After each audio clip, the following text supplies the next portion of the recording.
word jihad is mentioned in the Quran about 41 times. The words mercy, peace and compassion are mentioned about 355 times. Yes, come in. Come on in, Riaz. Sit down, please. Contrary to popular belief in most Western cultures, Islam is a religion that preaches peace and tolerance. Yes, Patricia. If Islam truly is a religion that preaches peace, then how come the world's most troubled spots, the West Bank, Afghanistan, Pakistan, Iraq, they're all plagued with Islamic terrorism? Well, that depends on your definition of terrorism. Some might argue that the US invasions of countries like Iraq and Afghanistan are also acts of terrorism. No, those were acts of war to get rid of despotic regimes. Or a means of getting at a country's oil. Conspiracy theories. Well, Mayor? Yes, please. Go ahead, Riaz. Mr. Khan is right. I mean, if we're talking about terrorists, the world's biggest terrorists are the white superpowers.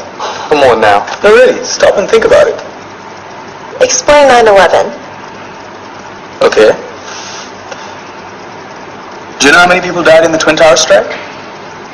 Around 3,000. And do you have any idea how many people died in the bombing of Afghanistan? Take a wild guess.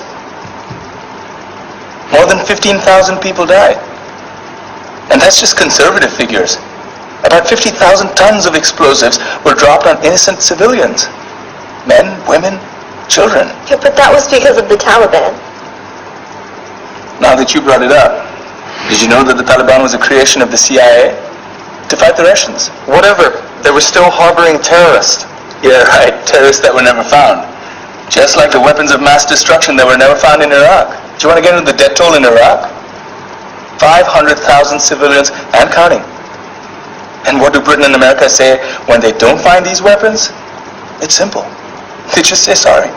And still refuse to relinquish control of these countries. What are you trying to say? What I'm trying to say is that just because you're American, wear a fancy suit, and call yourself the president, doesn't make you any less of a terrorist.